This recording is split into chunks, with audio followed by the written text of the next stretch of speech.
The patch notes for Season 13 have come out and it is causing quite the stir in the Apex community. A lot of people think that these changes aren't the best, but guys, these are some of the best patch notes that we have seen in a very long time.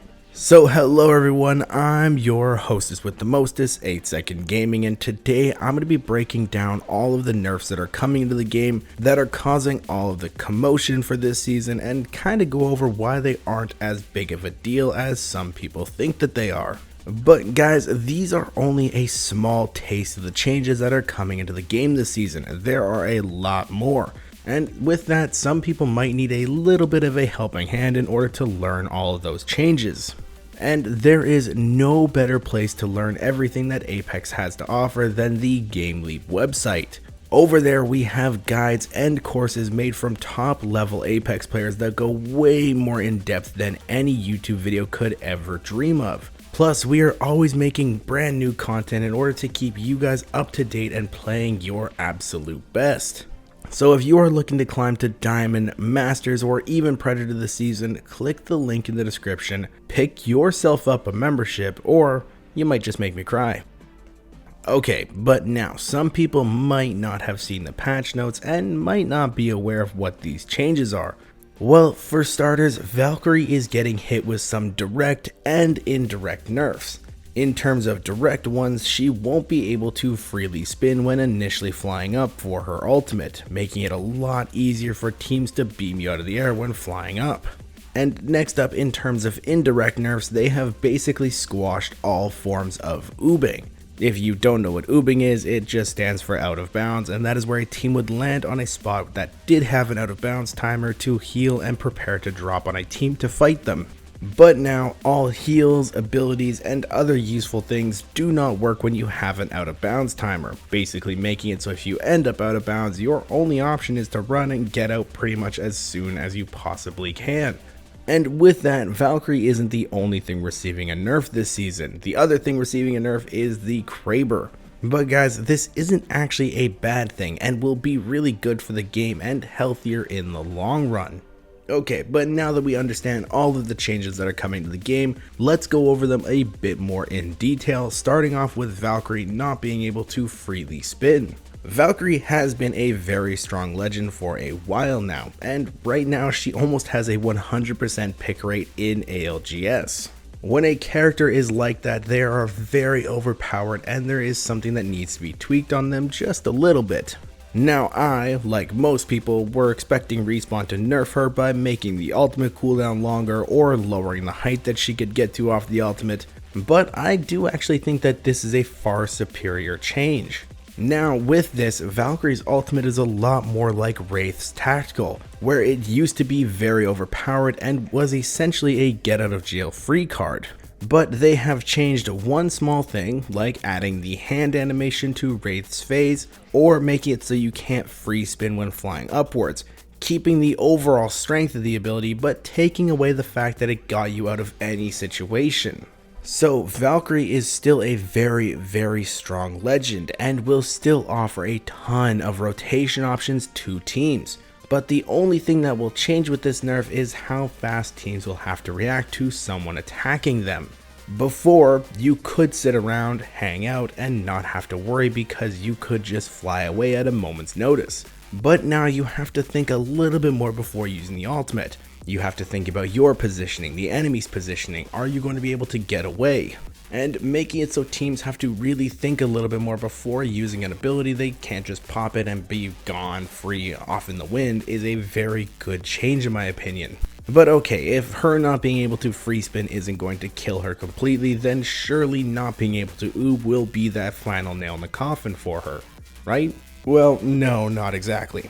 In ranked and pub games, I personally have only been oobed on maybe 2 or 3 times.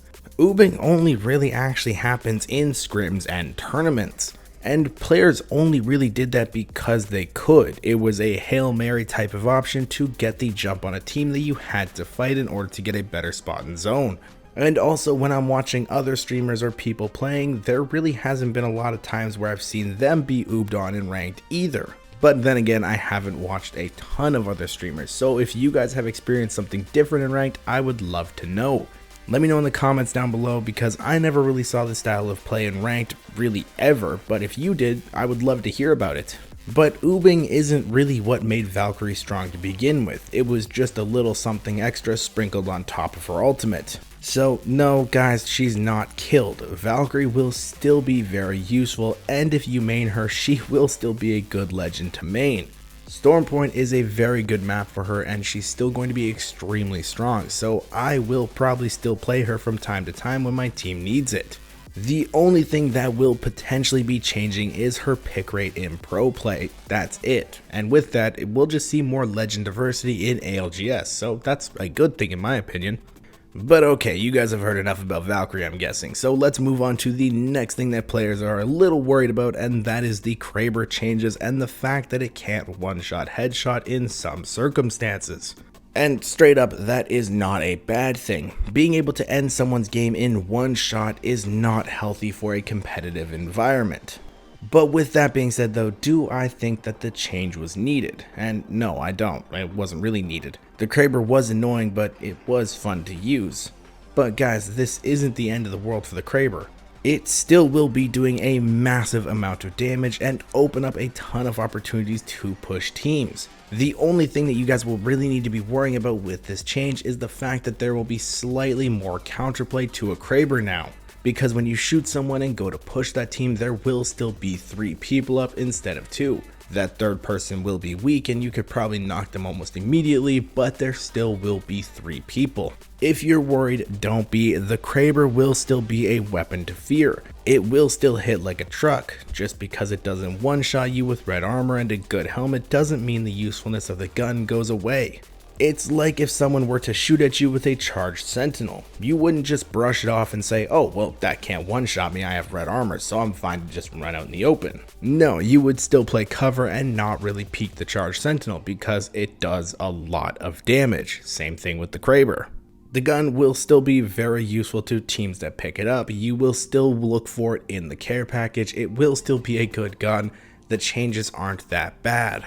And guys, I also want to make one thing very clear so that the witch hunt stops. I see a lot, and I mean a lot of people blaming pros for this change, saying all they do is complain and demand things from Respawn. So I just want to make it very clear, the pro community did not ask for this change. This isn't what they wanted at all, and the finger pointing and crying needs to stop. All the pros wanted was the KRABER to be removed from tournaments because it isn't a good gun to have in those environments. It would still be in ranked, it would still be in pubs, and it would still be the exact same as it was. They only wanted it to be removed from custom matches, that's it. So if you guys are part of the population that is mad at pros, just know that they didn't want this change either. But like I said, these aren't as bad as people are making it out to be. The KRABER will still be a strong weapon that people will fear. And guys, overall, these patch notes look fantastic and really good for the season, and I'm very excited to play and grind things out. I will be going for Masters with my team again this split and probably streaming a lot of it, so if you guys are interested in seeing that and want to watch my own gameplay, come check out one of my streams over on Twitch TV/8secondgaming. I really hope you guys enjoyed this video, and hopefully I calmed some people down that may have been scared of these changes. If I did, and you guys want to stay up to date with the latest and greatest Apex Legends tips, tricks, and news, don't forget to smash that like and subscribe button. Thank you guys all for watching. Once again, I'm 8secondgaming, and I will see you in the next one.